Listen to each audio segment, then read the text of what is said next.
feel like I'm cave crawling right now. I have to get sideways. Oh, fiberglass is in my lungs. So I can't go back. What I'm gonna do is I'm gonna try to crawl over this. And I think there should hopefully be enough room for me to turn around. I can start crawling back. What's going on, guys? Thanks a lot for tuning in this morning. I got to the shop this morning and a call just came in, so we're gonna make the drive over there to see what's going on.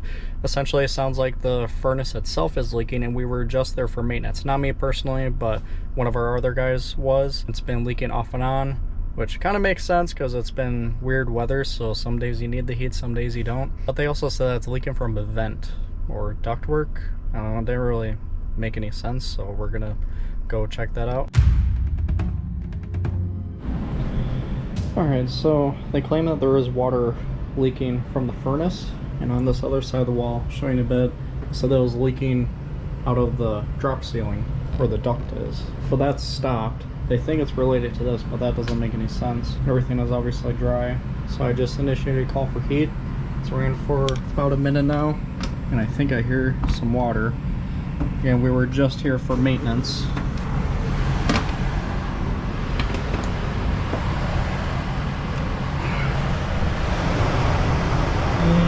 The hose is off. Let's get that clamp back on correctly. That definitely explains why the furnace is leaking.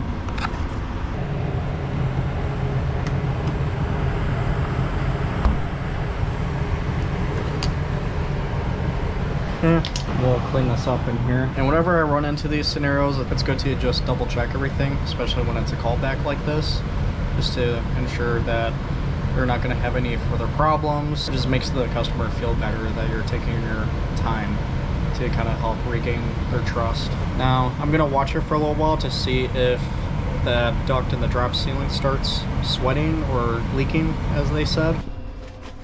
Grab some rags. And to speed it up, I like to use my wet vac. I've been loving this tool bag. If you guys haven't seen my video where I got this bag for free from the spring promotion, you should check that out.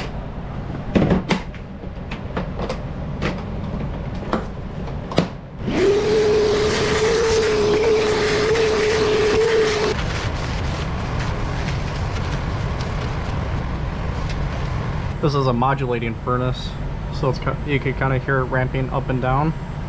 They're pretty neat, so it's able to constantly fluctuate the gas pressure, the inducer motor speed, the blower motor speed as well, so it's much more efficient on gas and energy.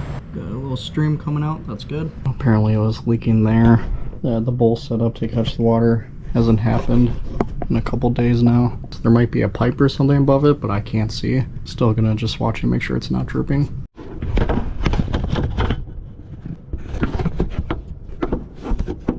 This is why you take your time. I almost missed this. See this little rust stain here? And see the rust there? It's actually kind of wet.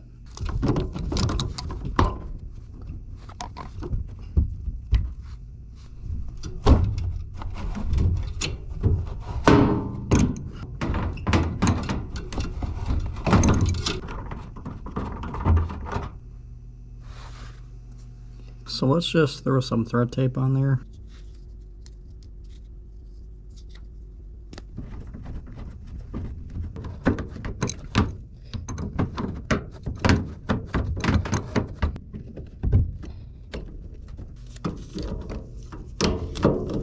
This might be a little bit overkill, but let's actually put a hose clamp on there just to be sure.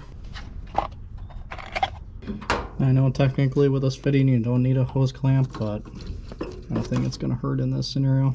And once again, we've got a steady drip coming out. And looks to be bone dry now. And we are out of there with no further leaks. Again, I can't really explain what was going on with the ductwork. I didn't see anything leaking, and he said it's been a couple days. So I told him to keep an eye out. Is it like sweating in the ductwork, or is it dripping from a particular spot? And as you guys could see in the video, it's really hard to kind of see in there. I couldn't get any access to on top of the ductwork to see if there's some type of pipe or something like that above it, but only time will tell. I got another boiler call coming in with my coworker as well, since he's available, so gonna go there with him to see what's going on with the boiler. So this day just got even weirder, because I don't know if some of you that have been watching me for a while, I told a story of my first time running into a pipe burst for the last company I worked for as a maintenance guy, and how I attempted to solder and it went terribly wrong. I'm now going to a service call for a boiler that is in this exact same building. It's just really funny how life goes, how this is kind of like a full circle, where like years later I've gained more experience and now I'm kind of like back in the same spot. What's interesting is that I was looking at the signs on this property and they got bought out by a bigger company, so it was also a blessing that I went into HVAC. Well, I don't know where the keys were, but one of the tenants that remembered me actually let me in. Told him I was here to work on the boiler. Oh yeah, just as messy and lovely as I remember it. The maintenance guys were basically obligated to do everything themselves, no matter the consequences. Oh God. One was pretty quick and easy to figure out. So I found that this boiler system, each one had a zone valve, and the zone valve was wide open for unit 7. Went and checked the thermostat, and it was set all the way down, so it should not have been calling for heat, but it was still calling for heat. Just removed the wire, and then the zone valve closed. So we were able to make sure that the zone valve was working properly, but they needed a new thermostat. It was one of those basic dial ones, and we carry more fancy Honeywell ones. So the maintenance guy's just going to take care of that to save some money. So easy enough for me. But now this next one is actually another thermostat one. This customer is a new customer that is trying to install a Nest, and the wiring is going terribly wrong. And the air handler is in the attic, which isn't bad on a day like this because it's in the 60s, so I'm fine with that. Alright, he was not kidding about the access up here. This part isn't bad, but getting to the unit will be the questionable part. So on the Nest thermostat, he's not getting any power. So it's very likely that he blew the fuse because he did not shut off the power when replacing it.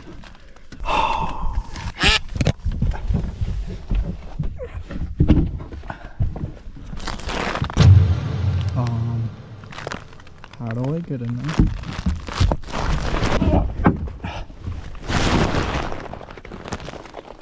Okay. Okay.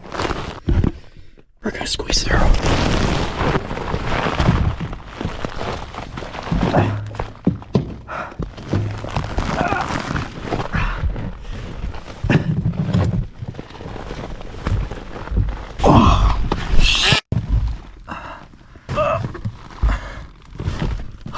I'm gonna get stuck. I feel like I'm cave crawling right now. I don't know if I'm gonna turn around. Oh, shit. Okay. Anyways, focus. Don't get claustrophobic. That's the key. Don't get claustrophobic. I'm gonna have to lay down. I know.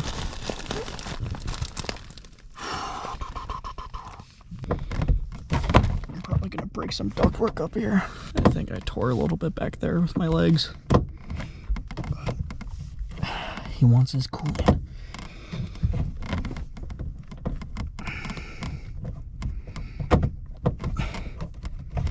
I should put out my drill. I don't think it would have fit with me anyway.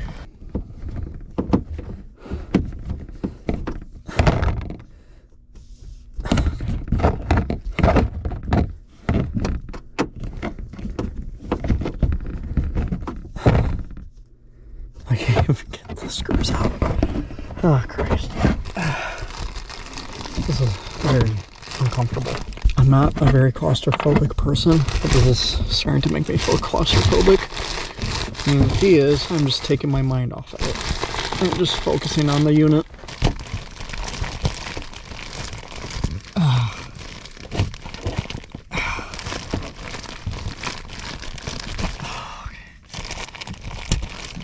Show you guys. Oh my God. Yeah, I am basically buried alive.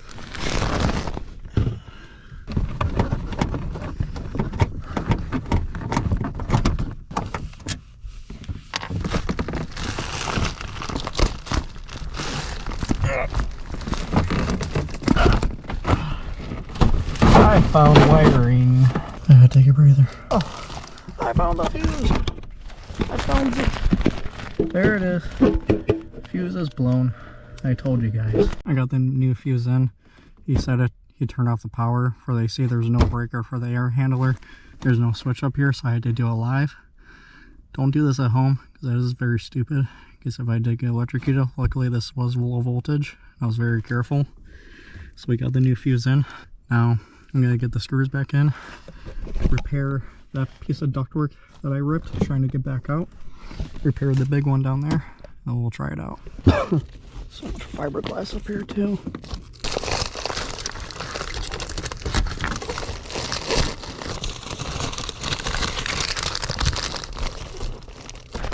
Got that taped up. Let's try not to break that again. I'll come back and grab my stuff as I have to crawl sideways, not even on my stomach, but sideways through here again. So I can't go back. What I'm gonna do is I'm gonna try to crawl over this. And I think there should hopefully be enough room for me to turn around. I can start crawling back.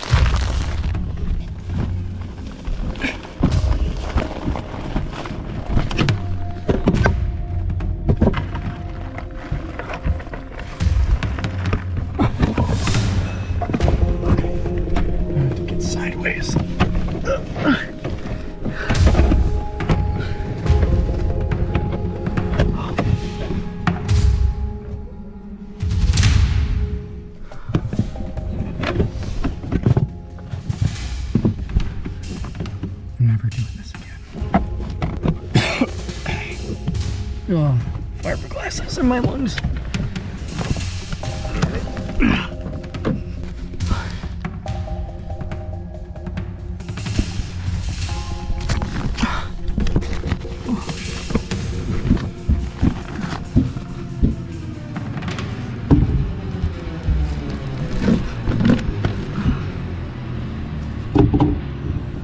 See you guys over there.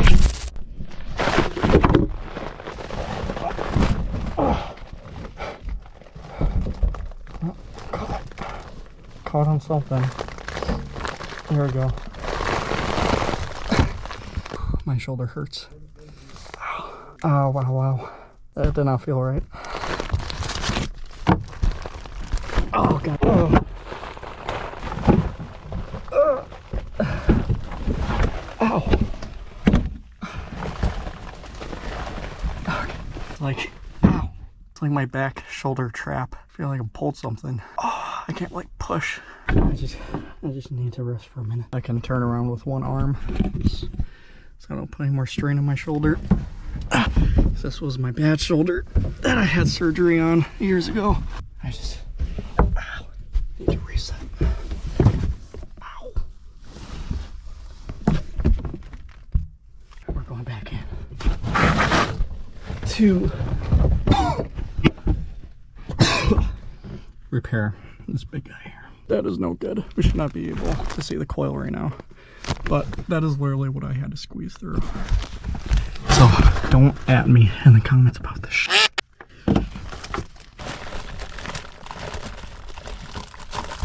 This is killing my shoulder. Oh, why did I lean on this side? Because I have no other options. That's why. Do HVAC, they said. It would be fun, they said. It is fun. I'm having fun. Are you guys having fun watching? Hope you are. Things I do. And get this damn tape line done. This is where I'm gonna live now. As long as there's Wi-Fi, I can at least still upload this video. Right?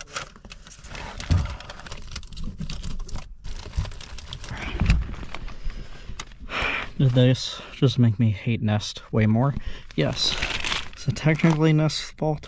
Not really. It's the customer's fault for not turning off the damn power. I'm getting out of here.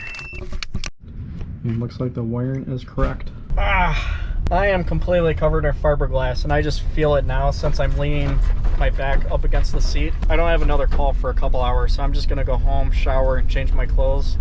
My shoulder is killing me right now, so I'm gonna see how it does after I heat it and cool it. It does not feel right. Anyways, I hope that this was entertainment for you. If I don't take you guys along in the next call, just please make sure to drop a like and subscribe. It helps make this all worth it. And as usual, I'll see you guys on the next call.